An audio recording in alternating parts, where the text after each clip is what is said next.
Welcome to NHK Newsline. I'm Gino Tani in Tokyo. North Korean leader Kim Jong-un's sister has criticized the South Korean government for failing to stop defectors from flying anti-Pyongyang leaflets to the north recently. Kim Yo-jong on Sunday called the action by defectors a provocation against the North. She warned that Pyongyang can no longer remain an onlooker and will look into corresponding action against what it regards as a serious provocation. Kim added that the responsibility for the consequences will entirely rest with the South Korean authorities. A defectors group in South Korea flew 500,000 leaflets criticizing Kim Jong-un toward the north using balloons in late April. Pyongyang blew up an inter-Korean liaison office in the border city of Kaesong after defectors lofted similar leaflets in May last year.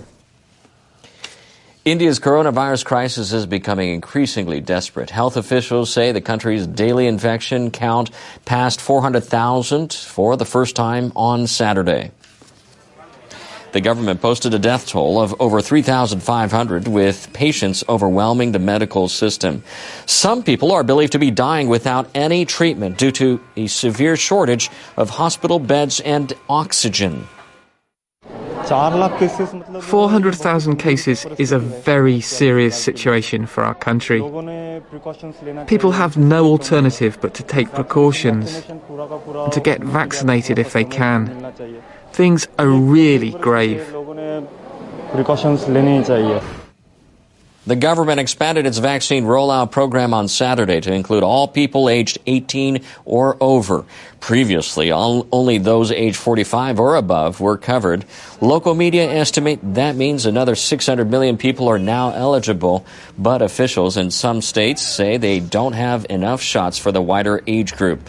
The government plans to use Russian-made vaccines that it's already approved for emergency use. The United States is also expected to send vaccine ingredients.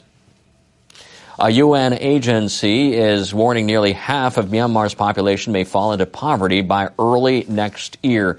The United Nations Development Program says this is due to the combined impact of the coronavirus pandemic and February's military coup. The UNDP released a report on Friday. In it, the agency says revenues are falling in a wide range of industrial sectors because of the pandemic. The study points out economic deterioration accelerated due to insufficient governmental support following the coup. It says as many as 12 million people may fall into poverty. It adds as many as 25 million individuals could be living below the national poverty line by early 2022. And that would be nearly half of Myanmar's population.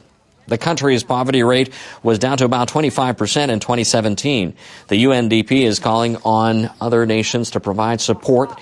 It says such assistance is important for Myanmar's peace and security. People in China have started hitting the road to enjoy the May Day holidays. The Transport Ministry predicts 265 million passenger trips will be made during the 5-day vacation period. That would mark a return to the 2019 pre-pandemic level. The long break began in the country on Saturday. Travelers were seen flocking to this train station in Beijing. There have been no reports of new domestic coronavirus cases for the past 10 days. The only positive tests involve people entering the country from overseas. The Chinese government says it has successfully contained the virus. Crowds of tourists also flocked to the Forbidden City in the capital.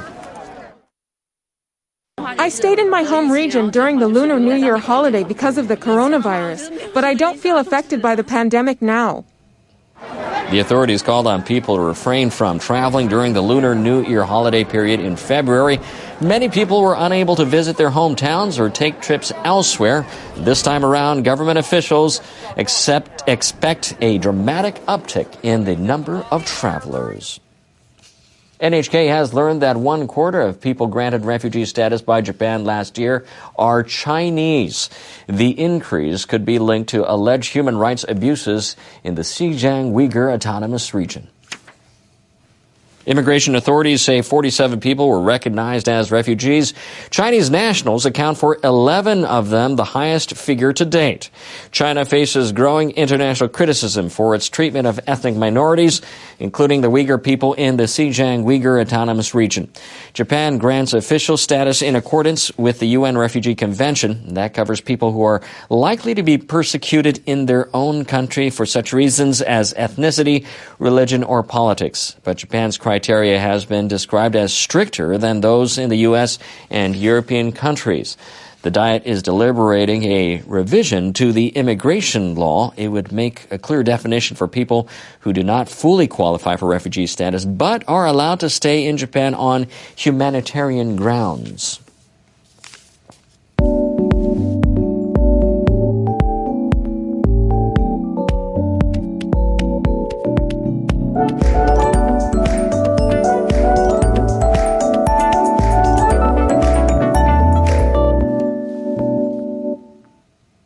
Sunday marks the 10th anniversary of Osama bin Laden's death. The terrorist was the leader of the international militant group Al-Qaeda. American Special Forces killed bin Laden 10 years ago at his hideout in Pakistan. The Al-Qaeda leader was the mastermind behind the September 11th terrorist attacks in the United States in 2001. The U.S. asked the Taliban-led Afghan government to extradite bin Laden that year, but the government turned down the request. The U.S. military then launched an operation in Afghanistan. Bin Laden has been found hiding in a house in the Pakistani town of Abbottabad. The Pakistani government demolished the hideout after the Al-Qaeda leader was killed. Authorities in the country are monitoring the compound to prevent Muslim fundamentalists from entering the area. The military has been guarding this site since the raid. We had to stay away. No one knew bin Laden was here. I still can't believe it. Meanwhile, most of the U.S.-led international forces have withdrawn from Afghanistan. In April, the U.S. decided it will pull out all its remaining troops by September 11th. But observers say Al-Qaeda has expanded its activities in Afghanistan, Yemen, and Western Africa. Japanese astronaut Noguchi Soichi and the three other members of the team are expected to return to Earth on Sunday. The four have spent more than 150 days at the International Space Station. The astronauts are on the Crew 1 mission. They arrived at the ISS aboard the SpaceX Crew Dragon last November. Noguchi conducted various scientific experiments during his 5.5-month stay. He also completed his fourth spacewalk outside the station. They have been replaced by another Japanese astronaut, Hoshide Akihiko, and three colleagues. Hoshide's arrival in April marked the first time there were two Japanese astronauts on board the ISS in over a decade. Noguchi and the three others departed the ISS around 9:30 a.m. Sunday, Japan time, aboard the Crew Dragon. NASA says around 6 hours later, the spacecraft will splash down in waters off the coast of Florida. Those were the main stories for this hour.